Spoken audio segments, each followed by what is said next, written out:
লালন শাহর নামে সেতু হলো কেন? কুষ্টিয়ার পাকশি সেতু হবে, আমার টাকাও সেখানে আছে। লালন শাহ আবার কে? হিন্দু কি মুসলমান আমি নিজেই জানি না।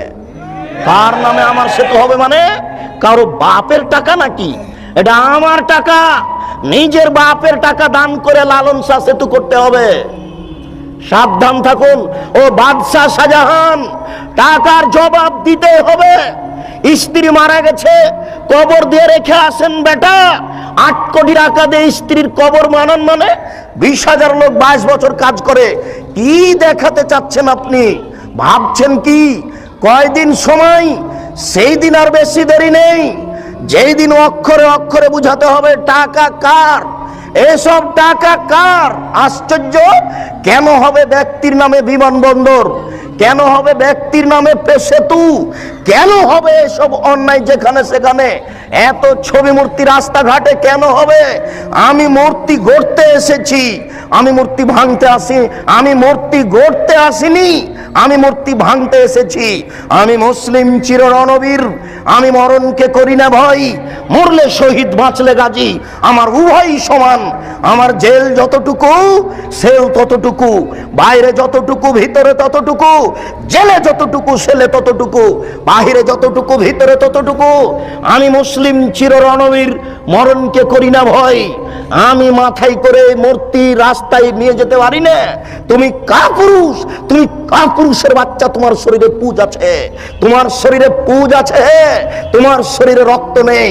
তোমার শরীরে যদি রক্ত থাকতো তাহলে এটা মুসলিম রক্ত, এটা হচ্ছে মুসলিম গোশত, এটা মুসলিম রক্ত, এটা মুসলিম গোশত, এটা হচ্ছে ইব্রাহিমের রক্ত। ইব্রাহিম আলাইহিস সালাম লাথি মেরে ছবি মূর্তি ভেঙে চৌচির করেছেন। আমার নবী মুহাম্মদ সাল্লাল্লাহু আলাইহি ওয়াসাল্লাম লাঠি হাতে করে কাবা ঘরে ঢুকলেন, ঢুকে বলছেন জাল হক এসেছে সত্য, ওয়াজাহাকাল বাতিল চলে গেছে মিথ্যে, ইন্নাল বাতিলা নিশ্চয় মিথ্যে, কানা জাহুকা চিরদিন মিথ্যে। এই বলে লাথি মেরে সব বাপের ছবি মূর্তিকে ভেঙে চৌচির করে দিলেন। আর আপনি কাপুর সন্তান, মাস্টার ডিগ্রি পাস ছেলে, আপনি কি করে রাস্তাঘাটে মূর্তি তৈরি করলেন? আপনি কি করে ঢাকা বিশ্ববিদ্যালয়ের মাঠে, রাজশাহী বিশ্ববিদ্যালয়ের মাঠে, যেখানে সেখানে মূর্তি তৈরি করলেন? আপনার শরীরে রক্ত নয়, ওগুলো পুজ আছে, ওগুলো হাসপাতালে গিয়ে বের করে ফেলেন।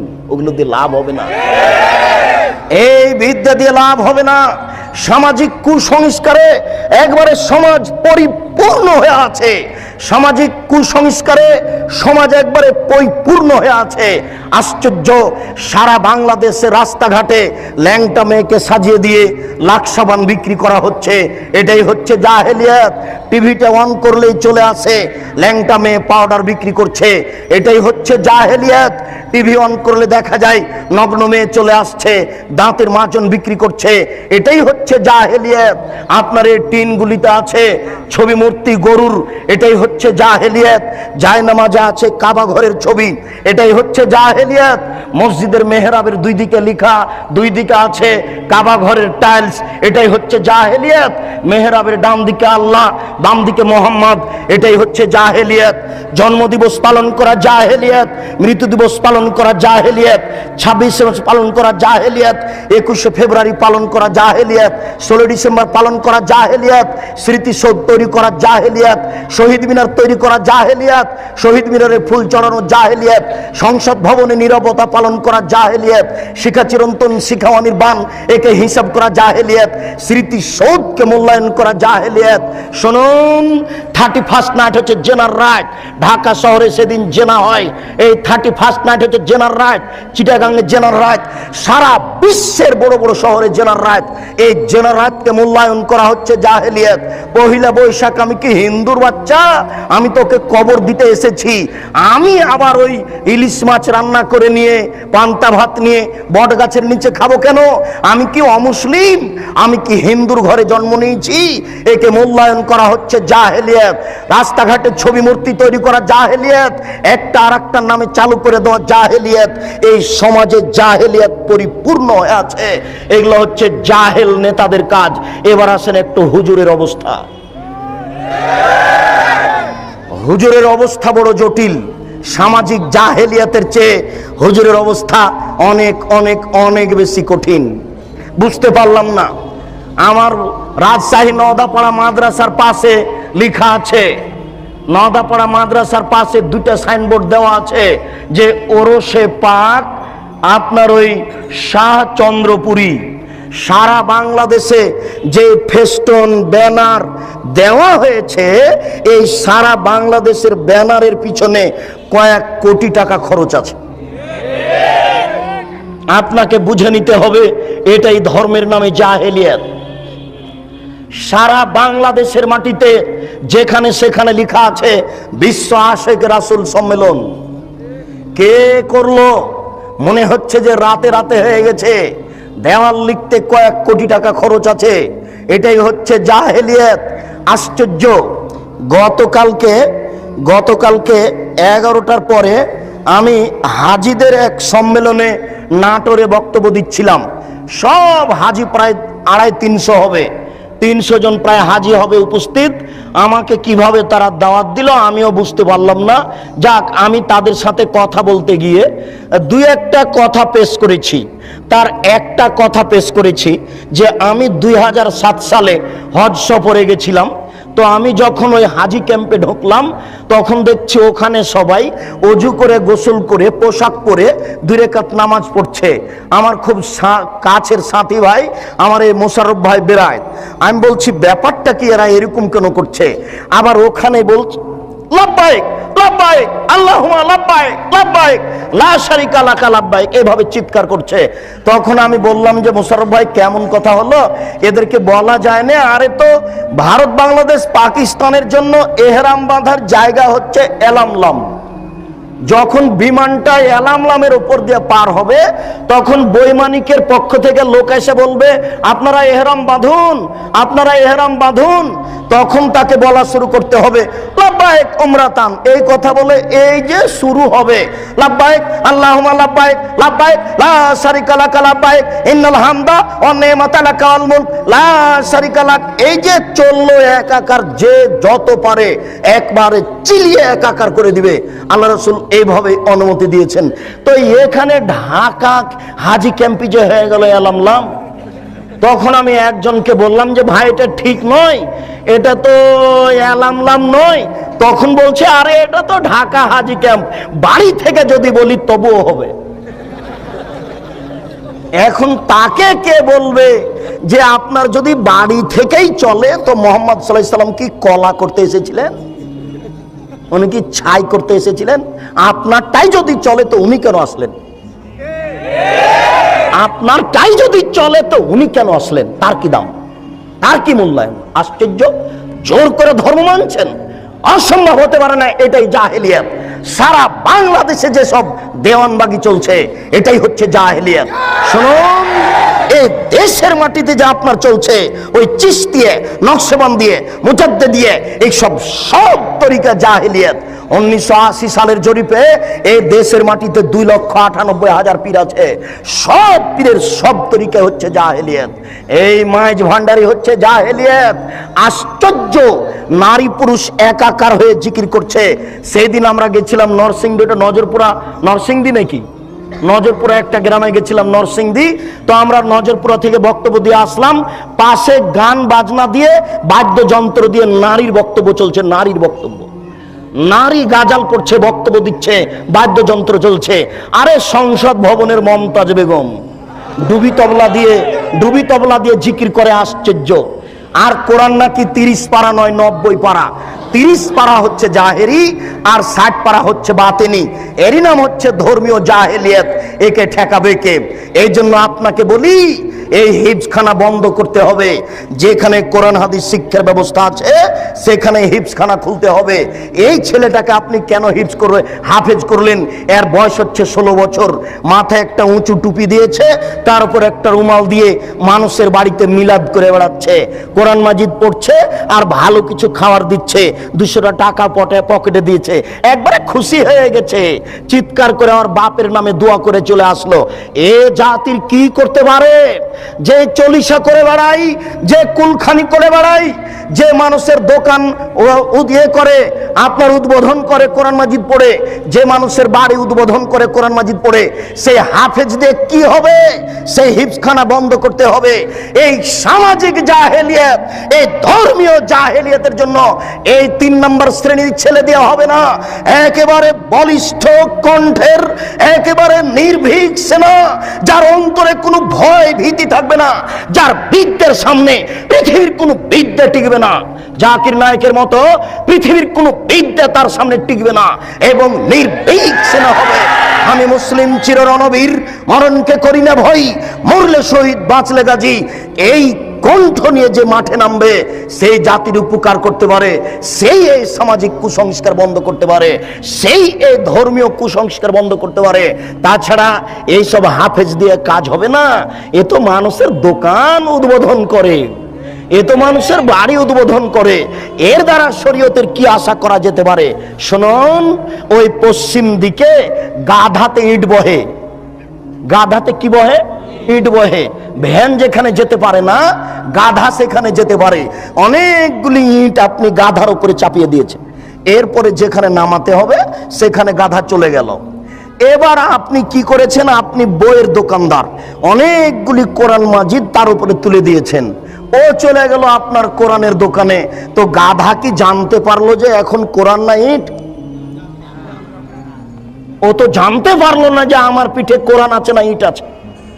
তো যেই ব্যক্তি শুধু কোরআন মুখস্থ করলো, দাওয়াত খেয়ে বেড়ালো, এ তো বুঝতে পারলো না যে কোরআন, এই কোরআনের ভিতরে আছে জাল হক এসেছে সত্য, ওয়াজাহাকাল বাতিল চলে গেছে মিথ্যে, ইন্নাল বাতিলা নিশ্চয় মিথ্যে, কানা জাউকা।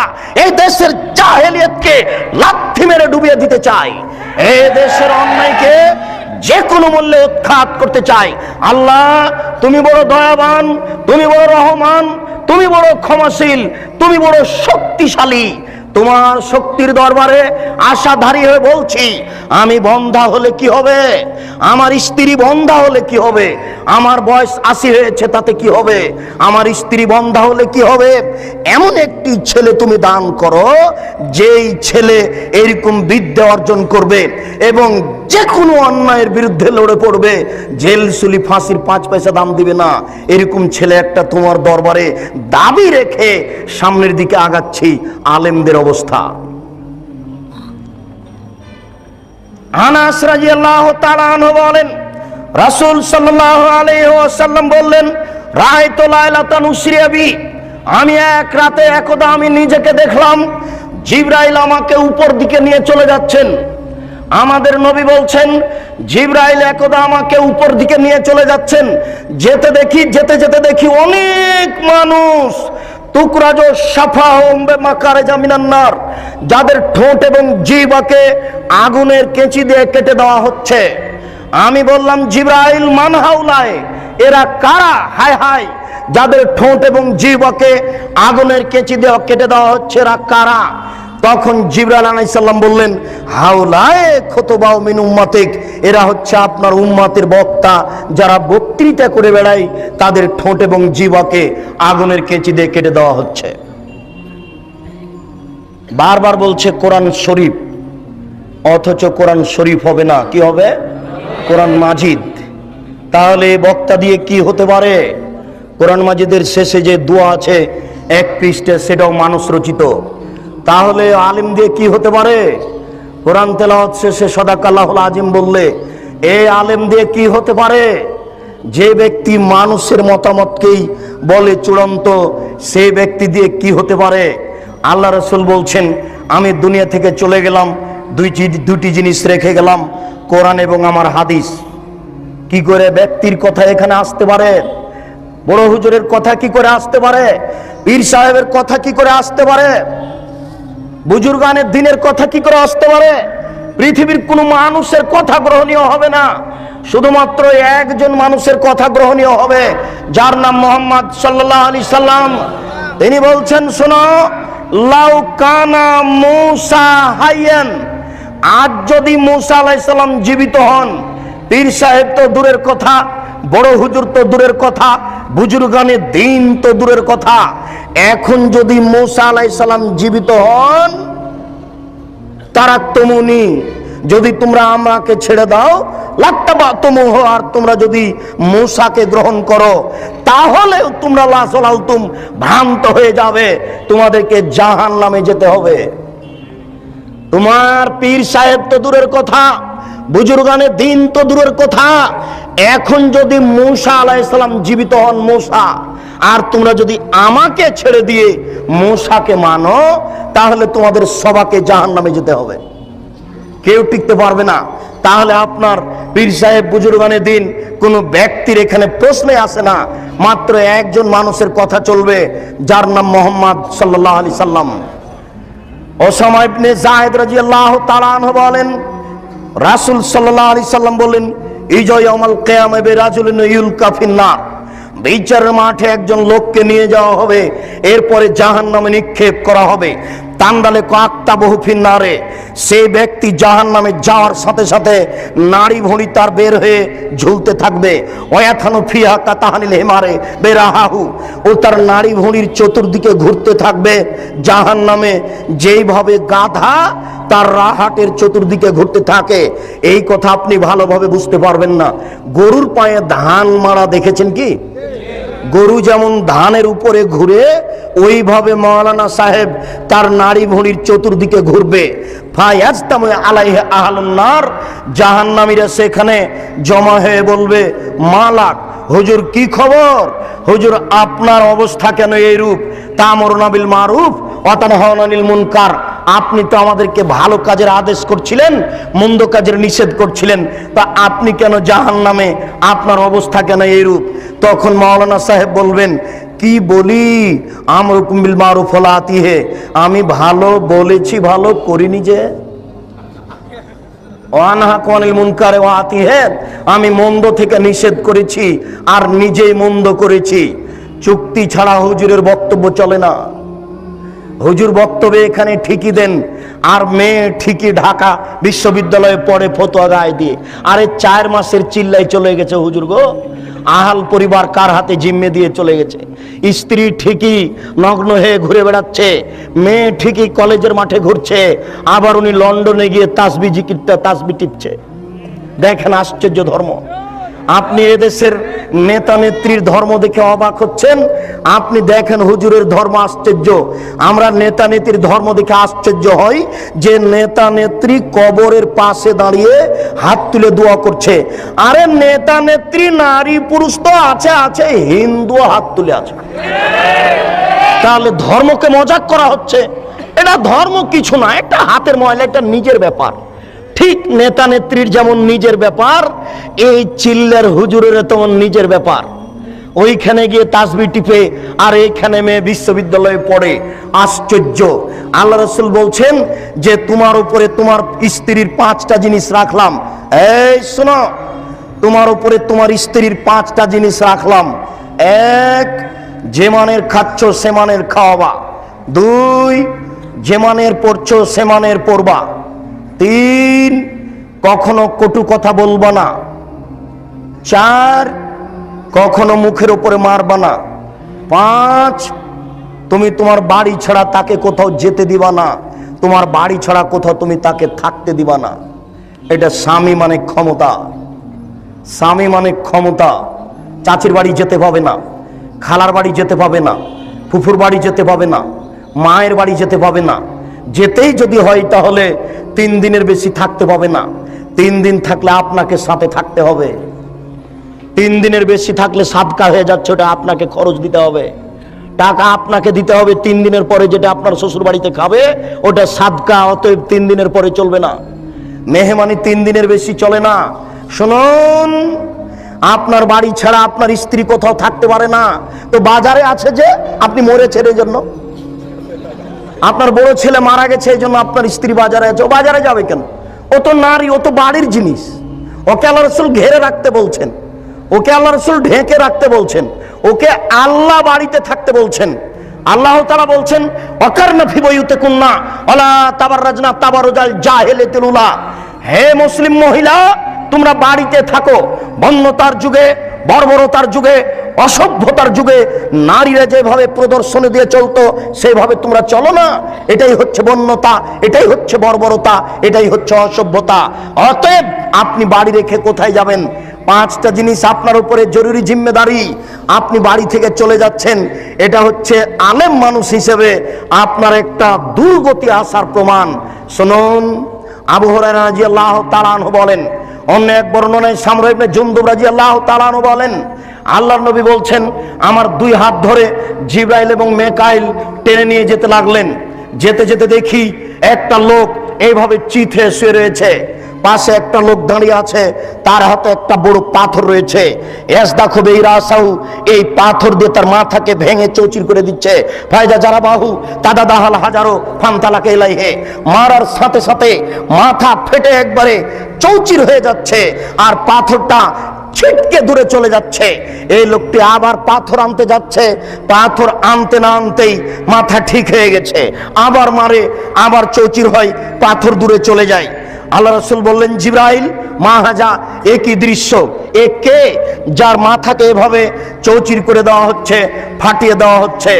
তখন জিবরাইল বললেন, হো আলেম, উনি হচ্ছেন মওলানা মানুষ, কোরআন হাদিস জানতেন কিন্তু সে অনুযায়ী চলতেন না, এই জন্য তার মাথাকে ভেঙে চৌচির করে দেওয়া হচ্ছে। পৃথিবীর কোন পাপীকে মেরে তার মাথা ফাটিয়ে দেওয়া হবে না। পৃথিবীর কোন পাপীর এই ঠোঁট এবং জিহ্বা আগুনের কেচি দিয়ে কেটে নেওয়া হবে না। পৃথিবীর কোন পাপীর ঠোঁট এবং জিহ্বাকে আগুনের কেচি দিয়ে কেটে দেওয়া হবে না। পৃথিবীর কোন পাপীর মাথাকে এই পাথর দিয়ে ফাটিয়ে দেওয়া হবে না, চৌচির করে দেওয়া হবে না। এটা হচ্ছে শুধু হুজুরের কাজ। শুনুন, রাসূল সাল্লাল্লাহু আলাইহি সাল্লাম বলছেন, একুনু মিন বাদি আইম্মা, আমার পরে কতগুলি আলেম ওলামা আসবে, আমার পরে কতগুলি আলেম ওলামা আসবে, আমার পরে কতগুলি আলেম ওলামা আসবে, ইস্তান্নুনা বিগাইরি সুন্নতি, যারা আমার সুন্নাত ছেড়ে দিয়ে অন্য সুন্নাত গ্রহণ করে বলবে এটাই রাসূলের সুন্নাত। যারা আমার সুন্নাত ছেড়ে দিয়ে অন্য সুন্নাত গ্রহণ করে বলবে এটাই রাসূলের সুন্নাত। আশ্চর্য, আল্লাহ রাসূল 23 বছর জীবনে, আল্লাহ রাসূল 23 বছর জীবনে, আল্লাহ রাসূল 23 বছর জীবনে কয়েক হাজার ওয়াক্ত নামাজ পড়িয়েছেন। কোনো একদিন একামাতের পরে না বলে নামাজ শুরু করেছেন, কিছু না বলে নামাজ শুরু করেছেন, এটা জীবনেও ঘটেনি।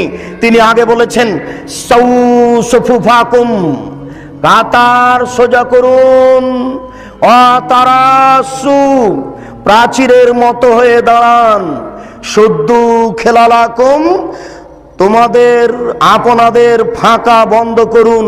ওই যে আমি দেখতে পাচ্ছি, ওই যে দুইজনের ফাঁকা দিয়ে শয়তান ছাগলের বাচ্চার মতো প্রবেশ করছে, ওই যে আমি দেখতে পাচ্ছি দুইজনের ফাঁকা দিয়ে শয়তান ছাগলের বাচ্চার মতো প্রবেশ করছে।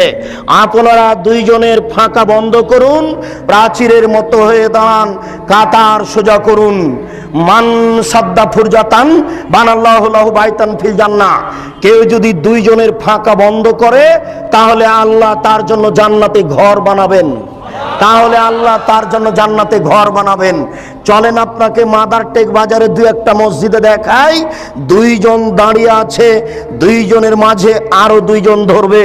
চলেন আপনাকে বাইতুল মুকাররমে দেখাই, কোন জায়গাতে দুইজনের মাঝে আরো 10 জন ধরবে। ওইদিকে ইমাম সাহেব এই ইমামের জায়গাতে আসতেই বলছে যে কাতার সোজা করুন। আল্লাহর মুখখানে বলিয়ে নেয় যে একামাত দেন, এই কথা বলে না, ও বলছে যে কাতার সোজা করুন, অথচ তাকে বলতে হবে একামাত দেন। এরপরে ওখানে যাবে, একামাত চলতে থাকবে, মুসল্লিদের মুখে মুখে দাঁড়িয়ে থাকতে হবে আর বলতে হবে কাতার সোজা করুন, প্রাচীরের মতো হয়ে দাঁড়ান, দুইজনের ফাঁকা বন্ধ করুন। এক পর্যায়ে পশ্চিমমুখী হয়ে আল্লাহু আকবার বলে নামাজ শুরু করতে হবে। কত বড় জাহেল, কত বড় অজ্ঞ, কত বড় জাহেল, কত বড় অজ্ঞ হুজুর! আরে জিন্দেগিতে একবারও বলে না, একবারও বলে না। আজ থেকে আপনি পরীক্ষা করুন, এখন যে ফজরের নামাজে পরীক্ষা করুন, আশ্চর্য, অবাক হতে হয়। আল্লাহ রাসূল বলছেন, থামের ভিতরে দাঁড়াবা না, লাইনের যেন বিচ্ছিন্নতা না আসে, থামের ভিতরে দাঁড়াবেন না, পায়ার মাঝে দাঁড়াবেন না, যেন কাতারের ভিতরে বিচ্ছিন্নতা না আসে।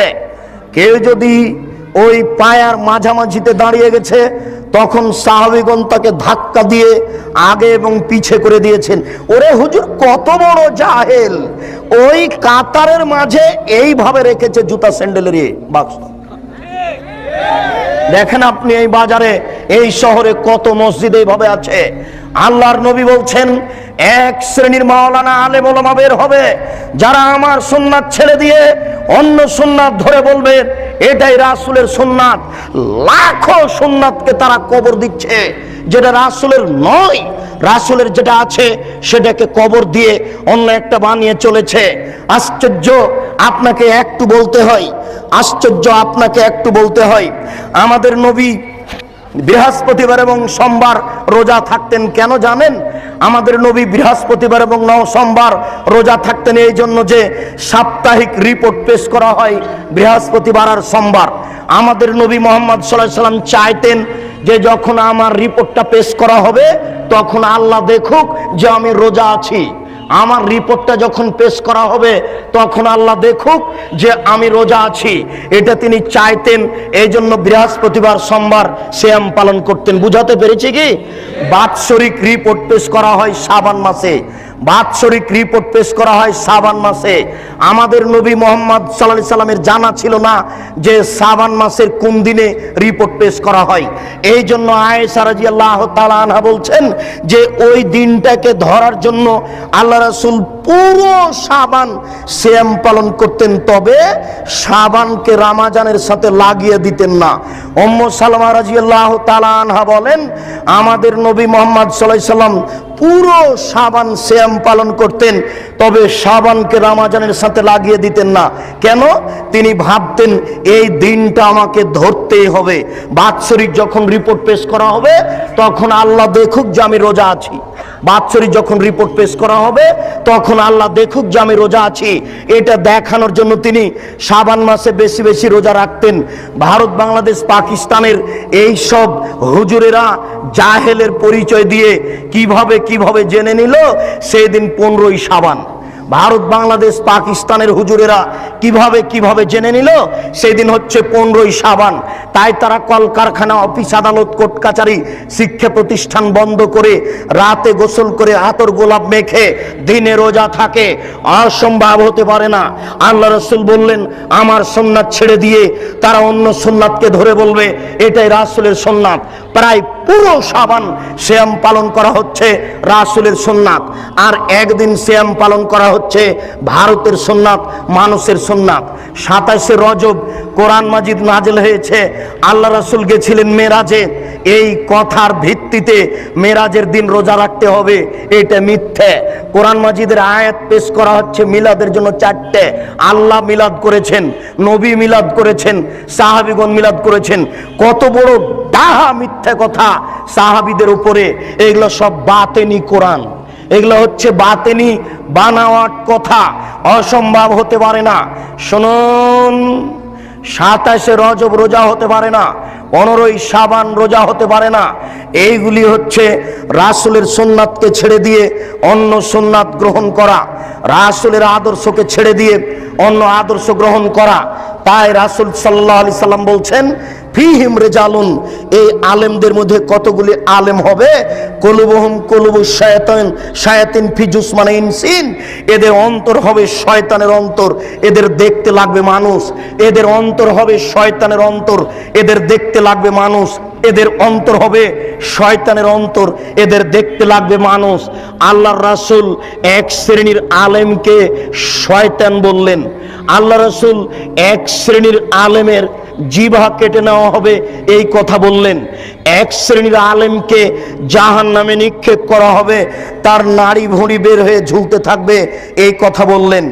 এক শ্রেণীর আলেমকে একবারে চিৎ করে ফেলে দিয়ে মাথা ফাটিয়ে চৌচির করে দেওয়া হবে এই কথা আল্লাহ রাসূল বললেন। প্রায় হাদিসগুলি বুখারী মুসলিমের। আপনাকে আমি এই অংশে দেখালাম সামাজিক জাহেলিয়াত আর আলেমদের জাহেলিয়াত। অতএব সামাজিক জাহেলিয়াত ঠেকানো যেমন জরুরি, আলেমদের জাহেলিয়াত তেমন ঠেকানো জরুরি। কে সব জাহেলিয়াত ঠেকাবে? হুজুর আপনি টুঙ্গির মাঠে লক্ষ লক্ষ জনগণকে নিয়ে হাত তুলে দোয়া করছেন, আপনার কথা তো খুব ভালো লাগে যখন আপনি বলেন সুবহানাল্লাহ বললে এত নেকি হয়, আলহামদুলিল্লাহ বললে এত নেকি হয়, আল্লাহু আকবার বললে এত নেকি হয়, সুন্দর করে ওযু করে 2 রাকাত নামাজ পড়লে অতীতের সব পাপ ক্ষমা হয়ে যায়। আপনার ভালো কাজের আদেশ তো খুব মিঠা লাগলো।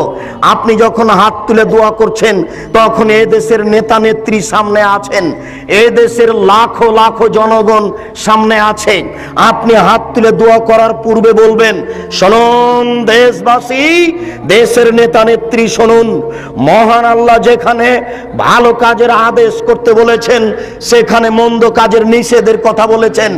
অতএব আমি টুঙ্গির মাঠে মন্দ কাজের নিষেধ করো তো বলতে চাচ্ছি।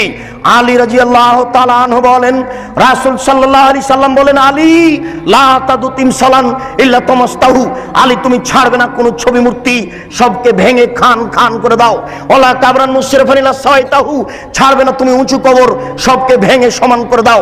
অতএব আমি হাত তুলে দোয়া করার পূর্বে মন্দ কাজের নিষেধ করো তো বলতে চাচ্ছি।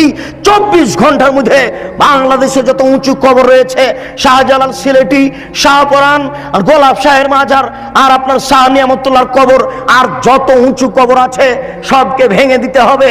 এই দেশে যত ছবি মূর্তি আছে 24 ঘন্টার মধ্যে সবকে ভেঙে দিতে হবে। মন্দ কাজের নিষেধ শুনুন দেশবাসী, দেশের নেতা নেত্রী, আমি হাত তুলে দোয়া করার পূর্বে মন্দ কাজের নিষেধ করো তো বলতে চাই। টাঙ্গাইলের পতিতালয় বন্ধ করতে হবে, ফরিদপুরের পতিতালয় বন্ধ করতে হবে। বাংলাদেশের মাটিতে 24 ঘন্টার মধ্যে যত পতিতালয় রয়েছে সব বন্ধ করতে হবে। আমি মন্দ কাজের নিষেধ করো তো বলতে চাচ্ছি। বাংলাদেশে যত ব্যাংকিং ব্যবস্থা রয়েছে 24 ঘন্টার মধ্যেই সুদি ব্যাংকিং ব্যবস্থা বন্ধ করতে হবে। হুজুর মন্দ কাজের নিষেধ পান না খুঁজে, ভালো কাজের আদেশ তো সহজেই করা যায়। সুবহানাল্লাহ বললে এত নেকি হয়, আলহামদুলিল্লাহ বললে এত নেকি হয়, আল্লাহু আকবার বললে এত নেকি হয়, সুন্দর করে ওযু করে 2 রাকাত নামাজ পড়লে অতীতের পাপ ক্ষমা হয়ে যায়। ভালো কাজের আদেশ করা সহজ, মন্দ কাজের আদেশ করা সহজ নয়, মন্দ কাজের নিষেধ করা সহজ নয়। এই জন্য লোকমান হাকিম তার ছেলেকে বলছেন, আব্বু ওয়ামুর বিল মারুফ ওয়া নাহি আনিল মুনকার, বেটা ভালো কাজের আদেশ করো, মন্দ কাজের নিষেধ করো।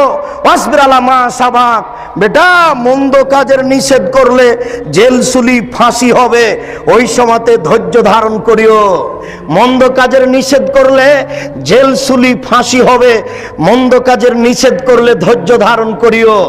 ইমাম আবু হানিফার ইতিহাস পড়ে শেষ করলেন, ইমাম আহমদ ইবনে হাম্বলের রাহিমাহুল্লাহর ইতিহাস পড়ে শেষ করলেন, কিন্তু তার চরিত্র, তার দাম্ভিকতা, সাহসতা নিজের ভিতরে নিয়ে আসার চেষ্টা করবেন না।